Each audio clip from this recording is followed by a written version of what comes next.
ಎಲ್ಲರಿಗೂ ನಮಸ್ಕಾರ. 2026ನೇ ಇಸ್ವಿ ಬರ್ತಿದೆ. ಎಲ್ಲರೂ ಅಂದುಕೊಳ್ಳೋದು ಒಂದೇ, ಈ ವರ್ಷನಾದ್ರೂ ಸುಲಭವಾಗಿರ್ಲಿ, ಆರಾಮಾಗಿರ್ಲಿ ಅಂತ, ಅಲ್ವಾ? ಆದ್ರೆ ಒಂದು ಪ್ರಶ್ನೆ, ನಿಜವಾಗ್ಲೂ ಆರಾಮದಾಯಕ ಜೀವನ ನಮ್ಮನ್ನ ಸ್ಟ್ರಾಂಗ್ ಮಾಡತ್ತಾ? ಬನ್ನಿ, ಈ ಒಂದು ವಿಶ್ಲೇಷಣೆಯಲ್ಲಿ ಬೆಳವಣಿಗೆಯ ನಿಜವಾದ ಮೂಲ ಯಾವುದು ಅಂತ ನೋಡೋಣ. ಹೋರಾಟವೇ ಸಾಮಾನ್ಯ ಮನುಷ್ಯನನ್ನು ಮಹಾನನನ್ನಾಗಿ ಮಾಡುವ ಶಕ್ತಿ. ನೋಡಿ, ಈ ಒಂದು ಮಾತಿದೆಯಲ್ಲ, ಇದೇ ಇವತ್ತಿನ ನಮ್ಮ ಇಡೀ ಚರ್ಚೆಯ ಪ್ರಮುಖ ಅಂಶ. ನಾವು ಸಾಮಾನ್ಯವಾಗಿ ಹೋರಾಟ ಅಂದ್ರೆ ಅದೊಂದು ಕಷ್ಟ, ಅದೊಂದು ದೌರ್ಬಲ್ಯ ಅಂತ ಅನ್ಕೋತೀವಿ. ಆದ್ರೆ ಅದನ್ನೇ ನಮ್ಮ ಅತಿದೊಡ್ಡ ಶಕ್ತಿಯಾಗಿ ನೋಡೋದು ಹೇಗೆ? ಬನ್ನಿ ತಿಳಿದುಕೊಳ್ಳೋಣ. ನೋಡಿ, ನಮ್ಮಲ್ಲಿ ಬಹುತೇಕ ಎಲ್ಲರೂ ಅಲ್ವಾ, ಹೊಸ ವರ್ಷ ಬಂತು ಅಂದ್ರೆ ಸಾಕು, ದೇವ್ರತ್ರ ಬೇಡ್ಕೊಳ್ಳೋದು, ಅಪ್ಪಾ ಈ ವರ್ಷನಾದ್ರೂ ಯಾವ ಕಷ್ಟನೂ ಕೊಡಬೇಡ, ಎಲ್ಲಾನೂ ಸ್ಮೂತಾಗಿ ನಡ್ಕೊಂಡು ಹೋಗ್ಲಿ ಅಂತ. ಇದು ತುಂಬಾನೇ ಸಹಜವಾದ ಆಸೆ.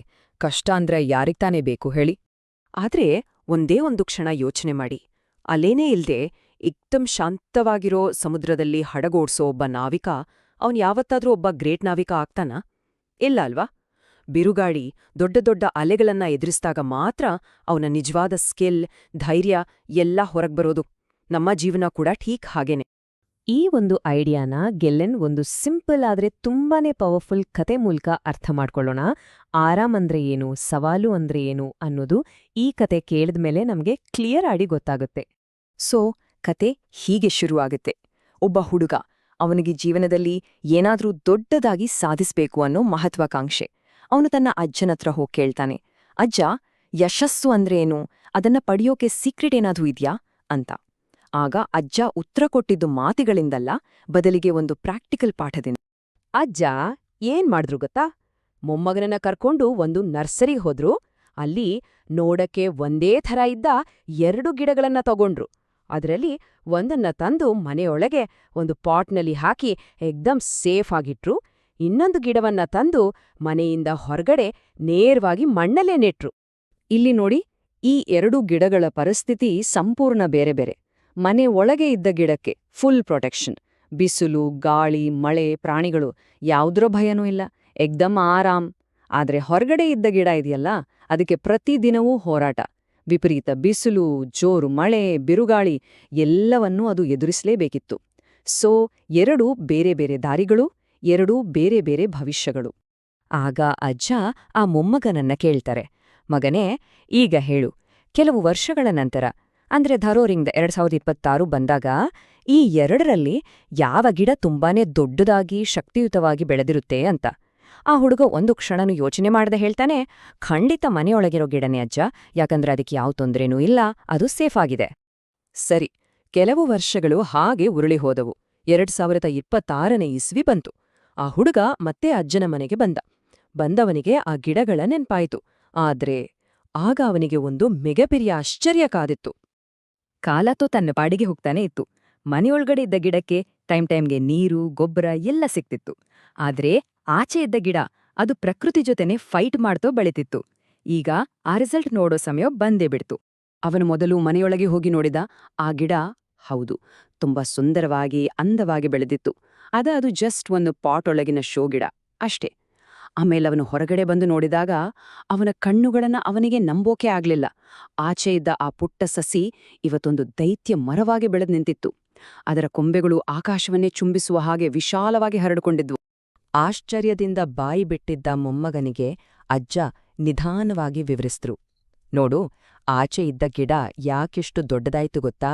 ಯಾಕಂದ್ರೆ ಅದು ಹೋರಾಡೋದನ್ನ ಆಯ್ಕೆ ಮಾಡ್ಕೊಂತು. ಅದು ಎದುರಿಸಿದ ಪ್ರತಿಯೊಂದು ಬಿರುಗಾಳಿ ಅದರ ಬೇರುಗಳನ್ನ ಇನ್ನೂ ಆಳಕ್ಕೆ ಕಳಿಸ್ತು.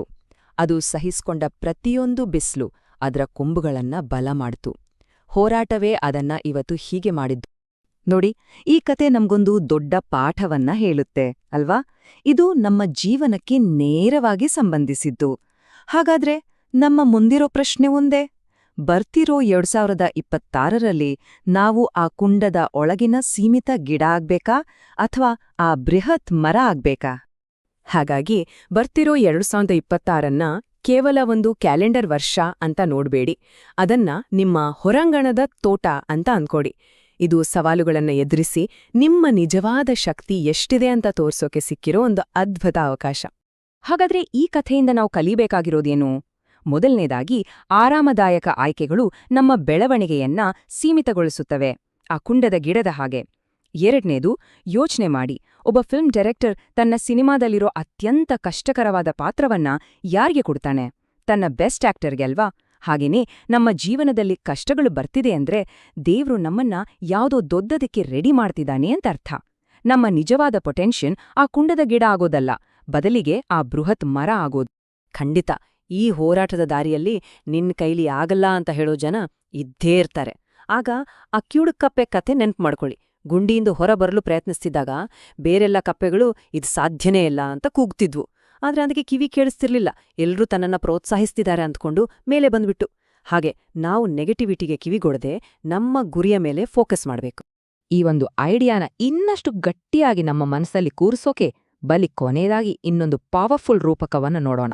ಅದು ಕಮ್ಮಾರ ಮತ್ತು ಅವನ ಕುಲುಮೆಯ ರೂಪಕ. ಇದು ತುಂಬಾ ಸರಳವಾದ್ರೂ ತುಂಬಾನೇ ಅರ್ಥಗರ್ಭಿತ. ಯೋಚನೆ ಮಾಡಿ, ಕಬ್ಬಿಣದ ಅದಿರು ಇದೆ. ಅದನ್ನ ನಾವು ಬಿಸಿ ಕುಲುಮೆಗೆ ಹಾಕದೆ ಸುತ್ತಿಗೆಯಿಂದ ಬಡಿದೆ ಹಾಗೆ ಇಟ್ರೆ ಏನಾಗತ್ತೆ? ಅದು ಜಸ್ಟ್ ಒಂದು ನಿಷ್ಪ್ರಯೋಜಕ ಕಬ್ಬಿಣದ ತುಂಡಾಗಿ ಉಳಿಯುತ್ತೆ.